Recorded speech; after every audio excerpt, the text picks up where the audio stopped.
Today, XPeng Motors Australia, basically XPeng itself from China, unveiled some massive undertakings in Australia, which I think will be very welcome by many.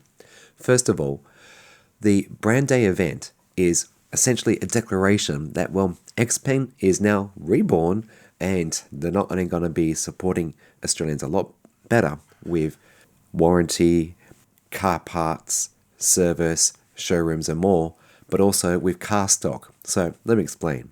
The updated G6 will see the X9 electric MPV added to the lineup, along with the LO3. There's also going to be, because I appreciate Australia has massive distances, the Kunpeng Range Extenders. Now, I don't really understand what that really means, but essentially it will help tackle long distance driving in Australia. A real standout of today's announcement is that they will be upping the ante and offering up 50 dealership outlets that will cover 90% of Metro Australia within a 40-minute drive of a showroom.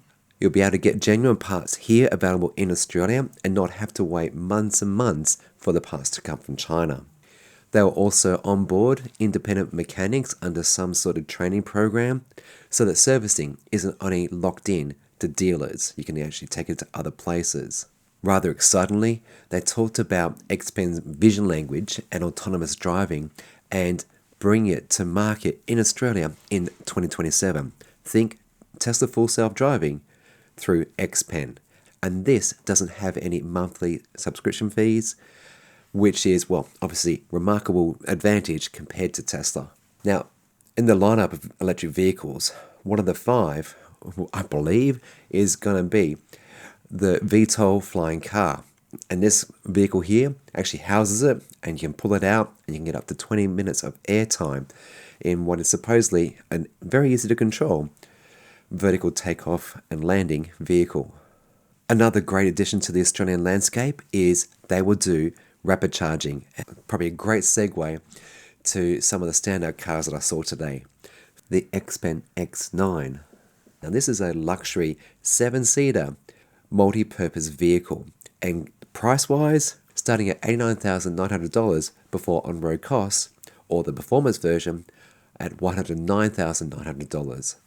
It's got 800-volt silicon carbide architecture and can go up to 330 kilowatts, meaning from 10 to 80% in just 12 minutes.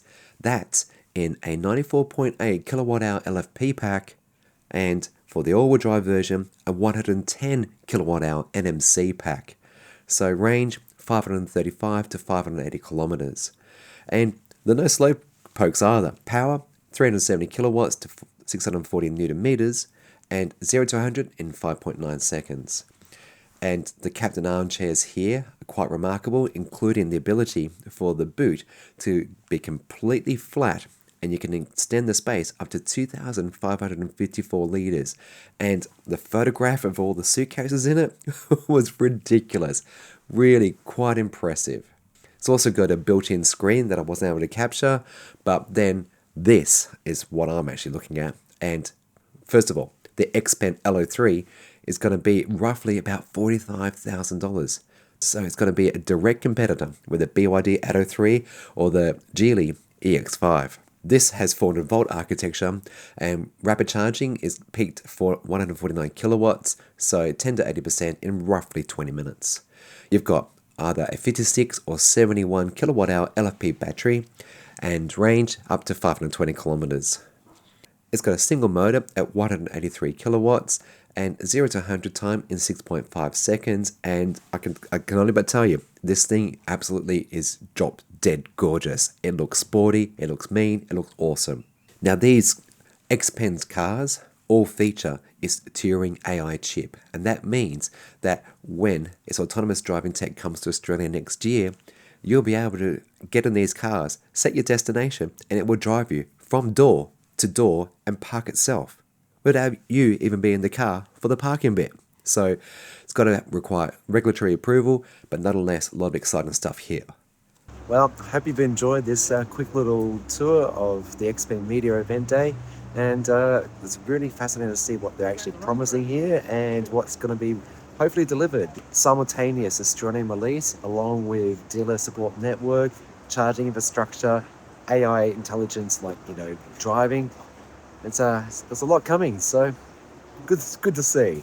Now, if you've enjoyed this content, please do subscribe, and I'll see you in the next one.